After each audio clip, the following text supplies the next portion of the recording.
저와 여러분들이 한 절씩 번갈아 가면서 교독하도록 하겠습니다. 내가 아무것도 스스로 할 수 없노라. 듣는 대로 심판하노니 나는 나의 뜻대로 하려 하지 않고 나를 보내신 이의 뜻대로 하려 함으로 내 심판은 의로우니라. 나를 위하여 증언하시는 이가 따로 있으니 나를 위하여 증언하시는 그 증언이 참인 줄 아노라. 그러나 나는 사람에게서 증언을 취하지 아니하노라. 다만 이 말을 하는 것은 너희로 구원을 받게 하려 함이니라.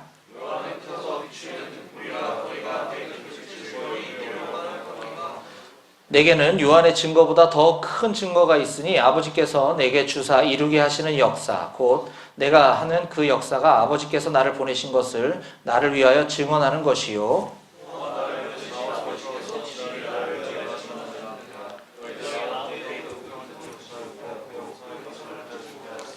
그 말씀이 너희 속에 거하지 아니하니 이는 그가 보내신 이를 믿지 아니함이라.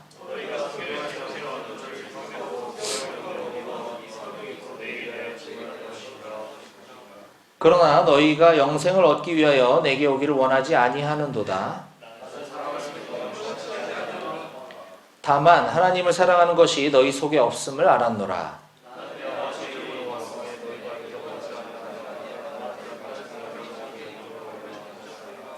너희가 서로 영광을 취하고 유일하신 하나님께로부터 오는 영광은 구하지 아니하니 어찌 나를 믿을 수 있느냐.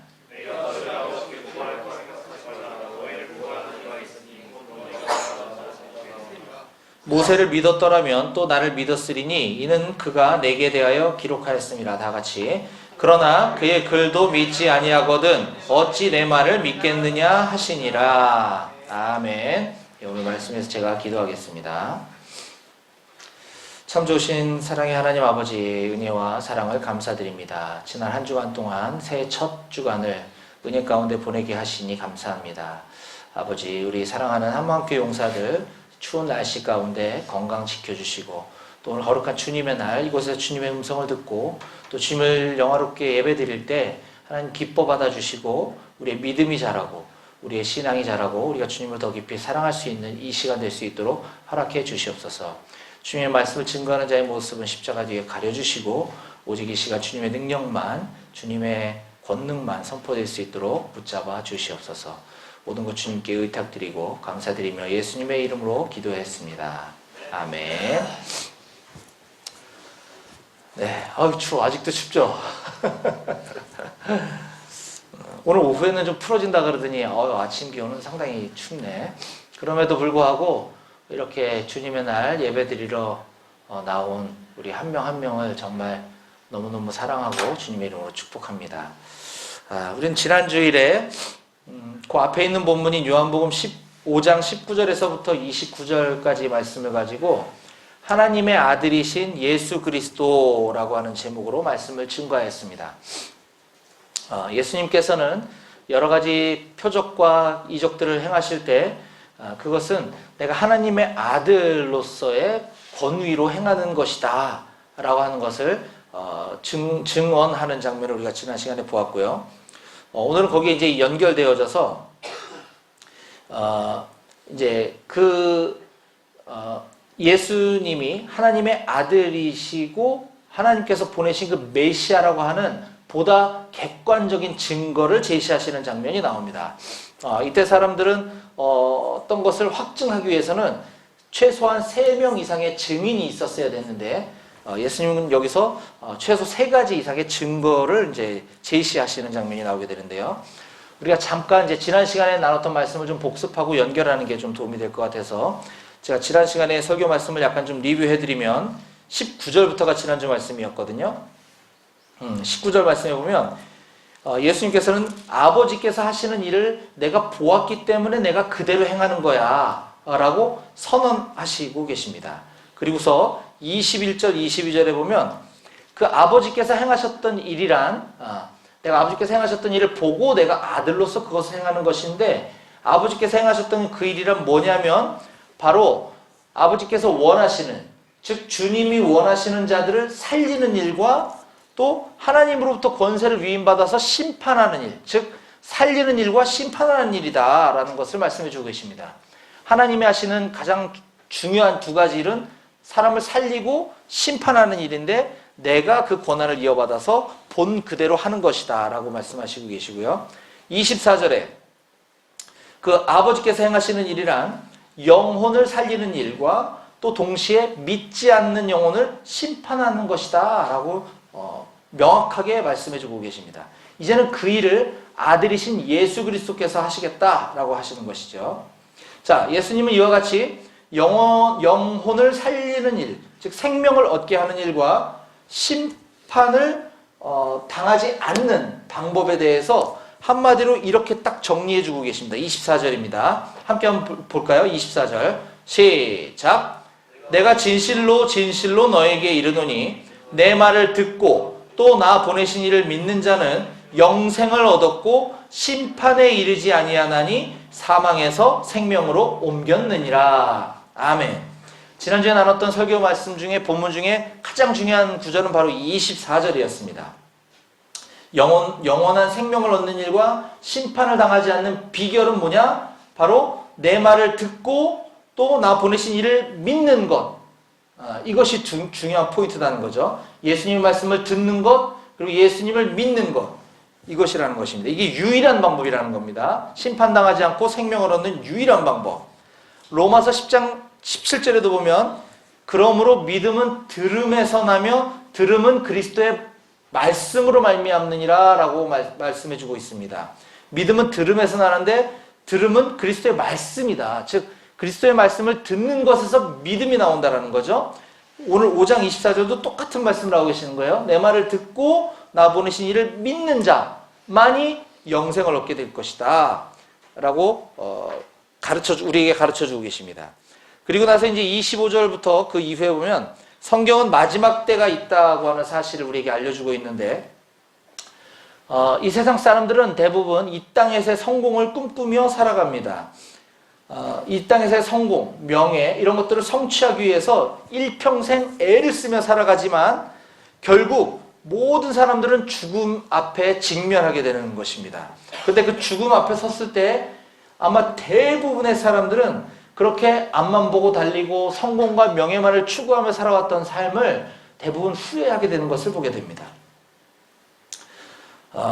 그러나 성경은 이 땅에서의 삶이 결코 끝이 아니다라고 우리에게 말씀해주고 있습니다. 죽음 이후에 바로 부활이 있다고 하는 것을 말씀해주고 계신데 이 부활에도 두 가지 종류가 있다고 말씀해 주십니다. 29절입니다. 선한 일을 행한 자는 생명의 부활로 악한 일을 행한 자는 심판의 부활로 나오리라. 생명의 부활로 나오는 자가 있는 반면 심판의 부활로 나오는 자가 있다라고 말씀해 주고 계시죠. 근데 이 생명의 부활과 심판의 부활을 나누는 그 기준은 바로 선한 일을 행한 자와 악한 일을 행한 자라고 말씀해 주고 있습니다. 우리가 이거를 문자로 그대로 잘못 보게 되면 이거 마치 행위 구원을 이야기하는 것처럼 보이지만 이건 결코 그런 뜻이 아니죠. 이 땅에서 착한 일을 하는 사람이 영원한 생명을 얻고 이 땅에서 나쁘게 산 사람이 심판을 얻는다는 그런 말이 아니라 여기서 말한 선한 일이란 아까 그 24절의 말씀과 또 연결됩니다. 예수님의 말씀을 듣고 그를 보내신 이를 믿는 자가 바로 선한 일을 행한 자다라고 하는 것입니다. 이거 우리 꼭 기억해야 합니다. 그렇지 않으면 기독교가 행위구원, 잘못된 믿음으로 빠질 수가 있습니다. 이처럼 예수님께서는 하나님의 아들로서 그 위임받은 권위에 대한 설명에 이어서 이제 오늘 우리가 나누려고 하는 이 본문 말씀은 그러한 예수님에 대한 객관적이고 사실적인 명백한 증거들이 있음을 우리에게 자세하게 부연 설명해 주고 계신데 오늘 이 시간은 그래서 제가 예수님에 대한 확실한 증거들이라고 하는 제목을 가지고 세 가지 말씀을 함께 좀 나누려고 합니다. 자, 첫 번째는 우리 다 같이 따라해 보겠습니다. 예수님에 대한 첫 번째 확실한 증거는 네, 따라하라는 얘기였습니다. 다시 한번 예수님에 대한 첫 번째 확실한 증거는 세례 요한입니다. 33절 말씀을 우리가 다 같이 한번 읽어보도록 하겠습니다. 시작! 너희가 요한에게 사람을 보내매 요한이 진리에 대하여 증언하였느니라. 네. 지금으로부터 약 20년 전 지금이 몇 년입니까? 2020년이죠. 예, 2020이 됐어요. 지금으로부터 20년 전인 2000년 6월 13일 날, 그날 무슨 일이 있었는지 여러분들 아십니까? 모를 거예요. 그날은 옛날 우리 김대중 대통령께서 최초로 평양을 방문했던 날입니다. 평양을. 그 일로 인해서 김대중 대통령이 이제 노벨 평화상을 받게 되는데 뭐 여러 가지 이야기가 있습니다만 어쨌든 그때 당시 저는 서부전선 최전방인 1사단 GOP에서 제가 소초장을 하고 있었어요. 그때 대통령이 이 육로로 자가용으로 GOP 철책을 통과해서 평양을 간다라고 해가지고 장관들이 높은 사람들이 그 이제 대통령이 지나는 길을 미리 사전 답사를 하러 왔었거든요. 그러니까 이제 서울에서 출발하니까 이제 자유로를 타고 이렇게 지나가겠죠. 그래서 장관이 쭉 지나가고 난 다음에 민관군이 다 나와서 자유로를 대청소를 했어요. 여러분들 자유로 알아요? 엄청 넓은 몇 차선 도로인지도 모르겠어요. 엄청 넓고 긴 그 도로를 민관군이 다 나와서 거기를 청소를 하는 거예요. 심지어 소방서에서 나와서 소방차가 물 뿌리면 그 뒤에서 막 이렇게 청소할 정도로 엄청난 대청소가 있었었거든요. 대통령이 그걸로 지나간다고 하니까. 근데 결국 2000년 6월 13일 날 그때 당시 이제 기사를 보면 지금 기사에도 나와 있는데 대통령은 그 도로를 따라서 자가용으로 GOP 철책을 통과해서 평양에 가신 게 아니라 전용기를 타고 항로로 그러니까 소위 뻘짓한 거죠, 우리는. 이렇게 세상에 어떤 권력을 권세를 가지고 있는 사람도 온다고 하면 그 전에 그 길을 와서 미리 살펴보는 사람이 있다라는 거죠. 그렇죠? 하물며 만왕의 왕이신 예수 그리스도께서 이 땅에 오시기 전에 그 장관들처럼 예수 그리스도 오실 길을 미리 예비하러 왔던 사람이 있었으니 그가 바로 세례 요한이었다라고 성경은 우리에게 증언해주고 있습니다. 마가복음 1장 3절 이하에 보면 제가 읽어드릴게요. 광야에 외치는 자의 소리가 있어 이르되 너희는 주의 길을 준비하라. 그의 오실 길을 곧게 하라. 기록된 것과 같이 세례 요한이 광야에 이르러 죄사함을 받게 하는 회개의 세례를 전파하니 온 유대 지방과 예루살렘 사람이 다 나아가 자기 죄를 자복하고 요단강에서 그에게 세례를 받더라 라고 기록하고 있습니다. 광야에서 외치는 자의 소리가 있었는데 너희는 주의 길을 준비하라. 그의 오실 길을 곧게 하라. 너희는 대통령이 오실 길을 준비하라. 자유로 땅을 깨끗이 청소하라. 비슷하죠? 네, 그런 거죠. 예수님이 오실 길을 예비했던 사람이 있었으니 세례 요한이었다라고 하는 이 세례 요한은 역사 속에 실제로 존재했던 사람이기 때문에 가장 확실한 증거다라고 우리에게 얘기해주고 있는 것입니다. 그런데 예수님, 하나님이신 예수님의 입장에서는 사람의 증언이 그렇게 크게 중요하지는 않습니다.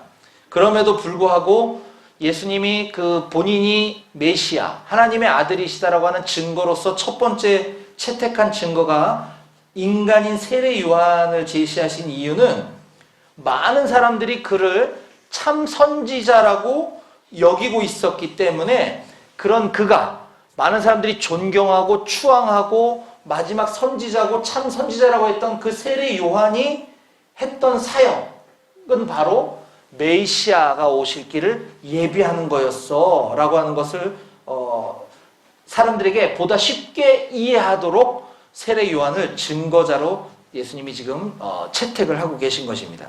이것은 그걸 듣는 사람들로 하여금 구원을 얻게 하기 위함이다 라고 34절에 이렇게 말씀해 주고 계십니다.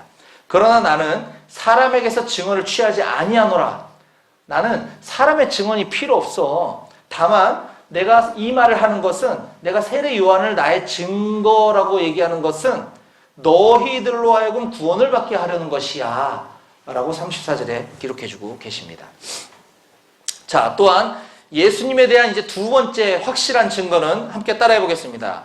예수님께서 행하신 일들입니다. 예. 성경에는 그걸 다른 말로 예수님의 역사라고 이야기해주고 있습니다. 36절을 한번 큰 목소리로 여러분들이 한번 읽어보겠습니다. 시작!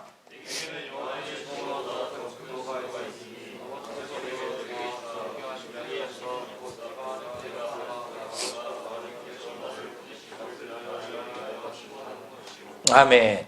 내게는 요한의 증거, 아까 얘기했죠? 요한의 증거보다 더 큰 증거가 있다. 아까 그거는 사소한 거야.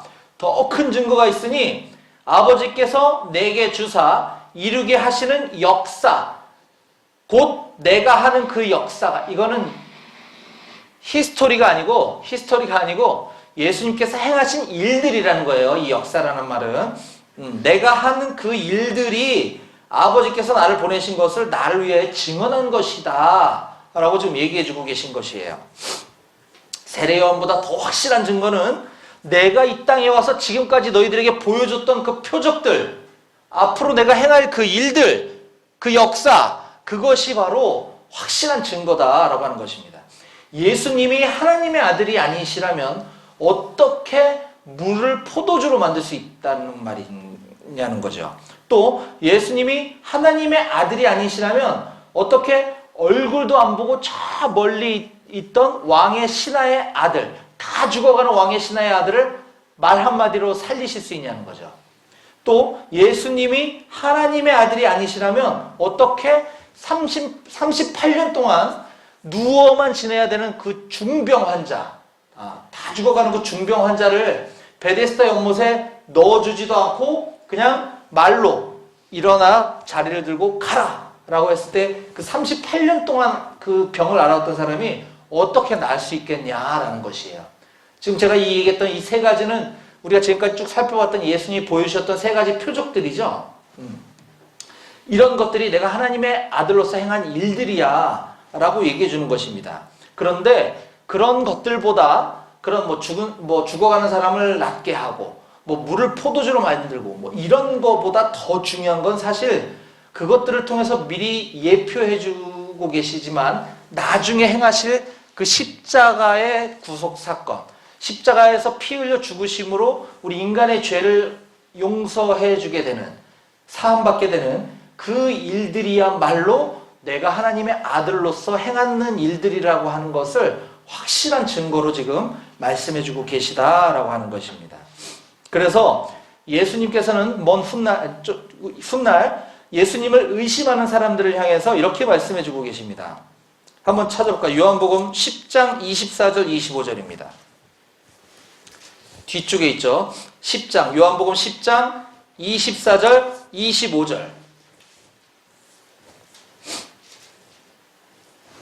제가 24절 읽을 테니까 여러분들이 25절을 읽어보시기 바랍니다. 자, 유대인들이 애워싸고 이르되 당신이 언제까지나 우리 마음을 의혹하게 하려 하나이까? 그리스도이면 밝히 말씀하소서 하니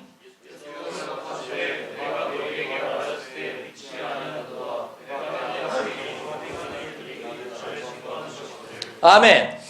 네, 내가 너희에게 말하였지만 너희들이 믿지 않는구나. 내가 내 아버지의 이름으로 행하는 일들, 그것이 나를 증거하는 거야 라고 지금 또 말씀해 주고 계시죠. 또한 예수님은 예수님의 친히 제자들에게 마지막으로 당부하신, 이제 승천하시기 얼마 전에 마지막으로 당부하시면서도 또 이런 말씀을 하십니다. 조금 더 뒤로 가볼게요. 14장 11절, 요한복음 14장 11절. 다 같이 시작. 내가 아버지 안에 거하고 아버지께서 내 안에 계심을 믿으라. 그렇지 못하겠거든 행하는 그 일로 말미암아 나를 믿으라. 아멘. 얼마나 답답하셨으면 제자들에게 내가 그렇게 얘기해 줬는데도 못 믿겠거든 내가 지금까지 행했던 그 일들을 보고 나를 좀 믿어봐 라고 지금 얘기하고 계시는 것이에요. 이처럼 예수님이 하나님의 아들, 우리 인류의 죄를 구속해 주러 오신 메시아라고 하는 그 증거는 내가 지금까지 행해왔던 여러 가지 표적들로부터 시작된 이런 구속 사역들, 일들, 이런 것들이라고 말씀해 주고 계신 것입니다. 첫 번째는 인간으로서의 세례 요한, 두 번째는 예수님께서 친히 행하셨던 그 많은 일들, 이게 예수님의 증거고요. 마지막 세 번째는 따라해봅니다. 성경 말씀입니다. 예수님에 대한 마지막 세 번째 확실한 증거는 바로 성경 말씀이다 라고 말씀해 주고 계십니다. 다시 앞에 우리 오늘 본문 말씀 중에 5장 39절을 한번 읽어보도록 하겠습니다. 5장 39절입니다. 오늘 본문입니다. 요한복음 5장 39절 다 같이 시작! 너희가 성경에서 영생을 얻는 줄 생각하고 성경을 연구하거니와 이 성경이 곧 내게 대하여 증언하는 것이니라. 아멘. 예. 이 성경이 곧 내게 대하여 증언하는 것이다. 증거물이다 라고 얘기하는 것입니다. 종교개혁가로 잘 알려진, 우리가 너무나 잘 아는 마틴 루터는 성경 어디에서나 예수 그리스도를 찾을 수 있다라고 얘기해주고 있습니다. 즉 성경은 구약이나 신약이나 구약에서도 뭐 역사서나 시가서나 시편이나 잠언 같은 곳에서도 예수님이 나타나고 있다는 것입니다. 예수님을 우리는 발견할 수 있어야 된다는 것이죠. 모든 성경은 그 초점이 다 예수님께 향하고 있습니다. 따라서 우리는 성경 어느 곳을 보더라도 예수를 발견할 수 있어야 됩니다. 잠언은 그냥 우리가 이 땅에서 뭐 착하게 살아라, 뭐 돈에 너무 현혹되지 말아라, 뭐 어떤 그런 도덕 윤리적인 것을 가르쳐주기 위한 책이 아니라 그 안에도 예수 그리스도에 대해서 얘기해주고 있는 책입니다. 부활하신 예수님께서는 십자가에 죽으셨다가 부활하신 예수님께서는 엠마오라고 하는 마을에 나타나셔서 그때 당시 예수라는 사람이 죽었다가 부활했다고 하는 그 무덤에서 그 시신이 사라진 것에 대해서 놀라워하며 이야기를 나누고 지나가는 사람들에게 다음같이 말씀해주고 계십니다. 제가 읽어드리겠습니다. 누가복음 24장 25절 이후인데요. 이르시되 미련하고 선지자들이 말한 모든 것을 마음에 더디 믿는 자들이여. 자, 선지자들이 말한 모든 것, 이게 구약 성경을 얘기하고 있는 것이거든요. 더디 믿는 자들이여, 그리스도가 이런 고난을 받고 자기의 영광에 들어가야 할 것이 아니냐 하시고, 이에 모세와 모든 선지자의 글로 시작하여 모든 성경에 쓴 바 자기에 관한 것을 자세히 설명하시니라. 아멘. 예수님은 지금 부활하셔서 지나가면서 되게 이상하다. 어떻게 사람이 죽었는데 무덤에 있는데 시신이 없어졌지? 어디 갔지? 이 궁금해하는 사람들에게 지금 가르쳐주고 계신 것이에요. 모세와 모든 선지자의 글로 시작해서 모든 성경에 쓴 바 자기, 예수에 관한 것을 자세히, 그건 바로 나에 관한 것이었다라고 설명해 주셨다고 하는 것이에요. 또한 부활하신 예수님께서는 자신의 그 제자들, 11제자, 가룟 유다는 자살하고 없어졌으니까 11제자에게 나타나셔서 부활하신 예수님 자신을 친히 보이시고 함께 식사도 하시면서 다음과 같이 말씀하십니다. 누가복음 24장 44절 45절인데요. 또 이르시되 내가 너희와 함께 있을 때에, 제자들이죠. 내가 너희와 함께 있을 때에 너희에게 말한 바 곧 모세의 율법과 선지자의 글과 시편에 나를 가리켜 기록된 모든 것이 이루어져야 하리라 한 말이 이것이라 하시고, 이에 그들의 마음을 열어 성경을 깨닫게 하시고. 아멘. 아멘. 하나님께서는 우리 마음의 문을 열어주셔야 우리는 이 성경이 깨달아집니다. 이 성경을 하나님이 도와주시지 않으면 이건 그냥 역사책에 불과하고 이건 좋은 글에 불과해요. 자, 그런데 예수님께서는 지금 제자들에게 모세의 율법과 선지자의 글과 시편에, 즉 구약 성경 전체를 말하는 거거든요. 나를 가리켜 기록된 모든 것이 이루어지리라 한 말이 바로 이거야 라고 지금 설명해 주고 계시는 것이에요. 오늘 우리는 이 지금도 살아계신 하나님을 우리는 볼 수도 없고 하나님의 음성을 귀로 들을 수도 없습니다. 하나님을 만져볼 수도 없고요. 하지만 우리가 하나님을 알 수 있는 유일한 방법은 바로 이 성경 말씀, 그분에 대해서 기록되어 있고 그분에 관해서 지록되어 있는 이 성경 말씀을 우리가 읽는 것이다 라고 하는 것입니다. 저는 우리 한마음교회 모든 용사들이 지금까지 잘 그렇게 해왔다고 하면 참 다행인데, 그렇지 않다고 한다면 올해 2020년도부터 시작해서라도 이 하나님의 말씀이 기록된 이 성경을 수시로 읽으면서 살아계신 하나님을 알아가고 우리의 믿음이 무럭무럭 자라게 되기를 주님의 이름으로 축원합니다. 아멘. 아멘. 자, 이와 같이 예수님에 대한 확실한 증거들이 여러 가지가 있음에도 불구하고 많은 사람들은 아직도 예수님을 믿지 못하고 있습니다. 그 이유가 무엇인지 아세요, 여러분? 그 이유에 대해서 오늘 우리가 읽었던 본문 40절 이후에 몇 가지 설명해 주고 있습니다. 40절 이후입니다. 자, 이렇게 확실한 증거들이 있음에도 불구하고 오늘날에도 이 성경이 이렇게 많이 있고 우리 눈앞에 있음에도 불구하고 사람들이 예수를 믿지 못하는 이유. 자, 첫 번째, 사람들이 영생을 얻기 위해서 예수님께 나오지 않기 때문이다 라고 40절 말씀에 기록하고 있습니다. 40절 한번 읽어볼까요? 시작!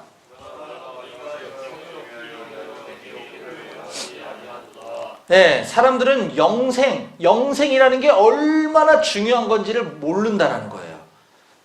이 땅에서의 삶이 마치 끝인 양, 이 영생에 대해서 관심이 없기 때문에 예수를 믿지 않는 것이고, 또 어렴풋이 죽음 이후의 사후세계에 대해서 관심이 있다 하더라도 그것을 얻는 유일한 방법이 예수님께 나오는 것이라는 사실을 사람들은 모르고 있다라고 하는 것입니다. 자, 두 번째는 사람들이 예수를 믿지 않는 이유, 증거들이 이렇게 많은데도 믿지 못하는 이유는 사람들에게 하나님을 사랑하는 마음이 없기 때문이다 라고 42절에 기록해주고 있습니다. 42절을 읽어보겠습니다. 시작!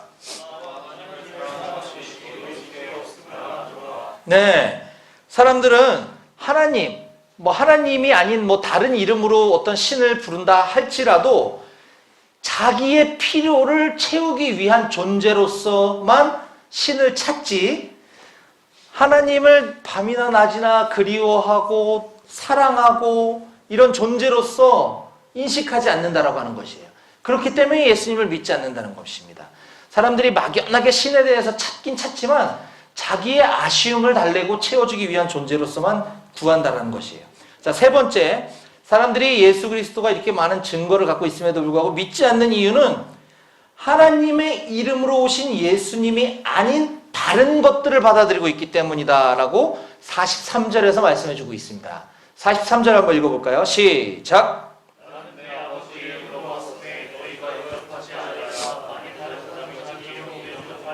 네, 유일하신 하나님, 우리를 창조하시고 우리를 만드신 그분은 오직 하나님 한 분밖에 없습니다. 그 하나님만이 우리의 죄를 해결해 줄 수 있는 유일한 분이십니다. 우리에게 영원한 생명을 주실 수 있는 분은 하나님밖에 없습니다.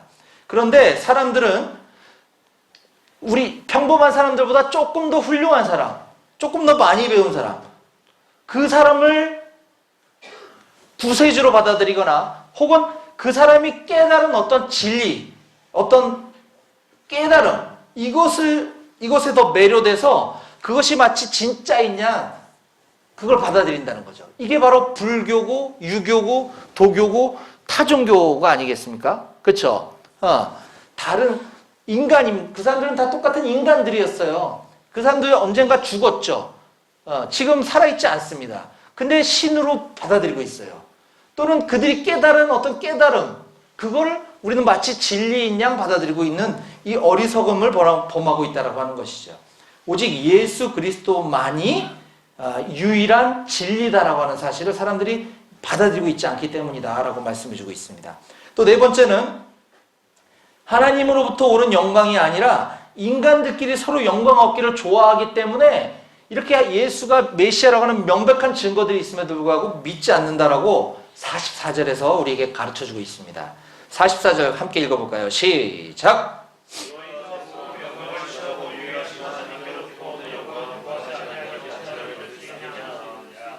예, 웨스트민스터 소요리 문답이라고 하는 곳에 보면 제일 첫 번째 질문이 이겁니다. 사람의 제1 되는 목적이 무엇입니까?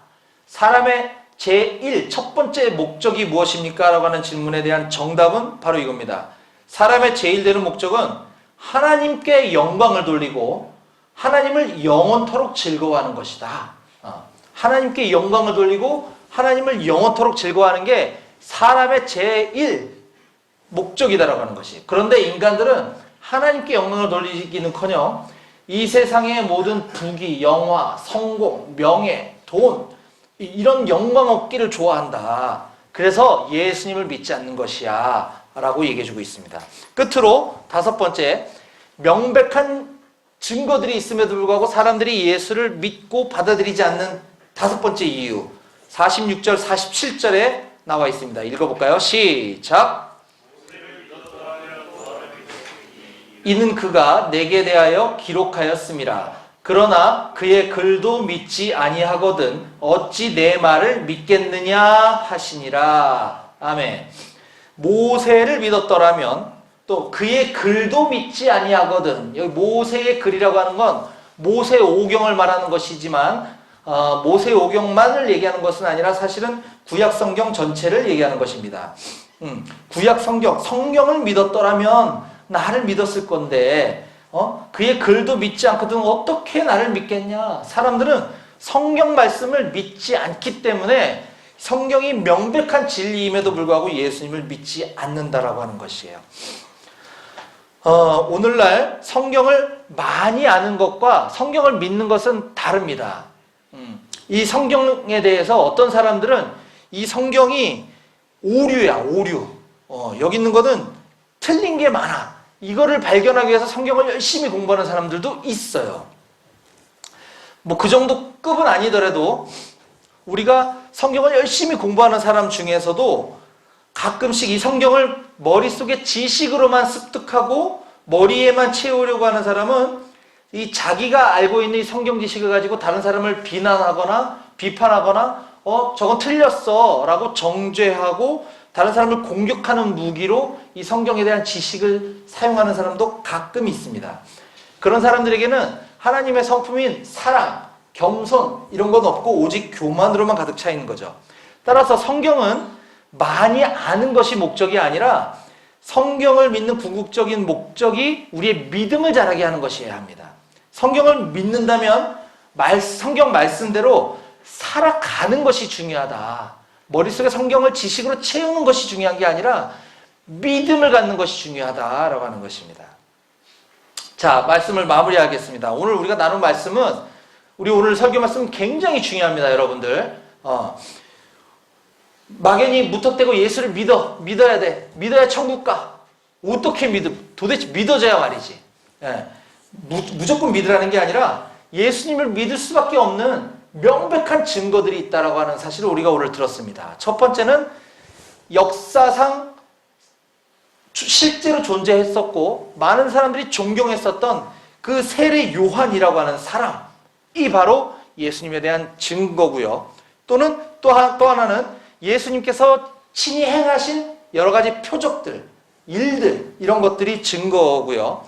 세 번째는 그 예수님 오시기 훨씬 이전부터 기록되어져 왔던 이 성경 말씀, 이게 바로 예수님을 증거하고 있는 자료들이다라고 하는 것입니다.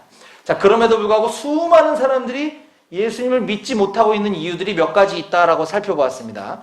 자, 그러면 그 이유들을 거꾸로 뒤집어 보면 이제 우리가 예수님을 믿을 수밖에 없는 이유가 되게 됩니다. 첫 번째는 영생을 얻기 위해서 우리가 예수님께 나아가기만 하면 우리 예수님 믿을 수 있습니다.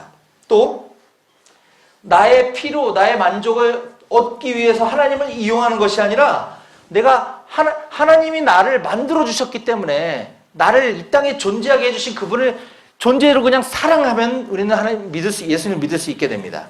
또 구원 얻기 위한 어떤 노력들, 다른 어떤 행위, 열심 이런 것들 다 버리고 오직 예수님만 받아들이면 되는 것입니다. 또 우리는 사람들에게 영광 얻기를 좋아하지 말고 오직 하나님께만 영광 돌려드리는 삶을 살고 하나님으로부터 오는 영광만을 구하는 삶을 살게 되면 우리는 믿음을 얻을 수 있게 됩니다. 그리고 끝으로 성경 말씀을 꾸준히 열심히 읽고 그 읽고 깨달은 대로 우리가 살아가려고 노력하기만 하면, 믿기만 하면 우리는 예수 그리스도를 받아들일 수 있다라고 하는 것입니다. 자, 이제 이 예수님에 대한 이 확실한 증거들이 저는 여기 모인 우리 모든 한마음교회 용사들이 모두의 심장을 뜨겁게 하기를 간절히 원합니다. 그리고 오늘 우리가 배운 이 말씀을 예수님을 믿지 못하는 그 이유들을 반대로 뒤집어서 우리가 예수님을 믿을 수밖에 없는 이유들로 우리의 삶이 가득 채워지게 되기를 주님의 이름으로 간절히 축원합니다. 아멘. 기도하시겠습니다.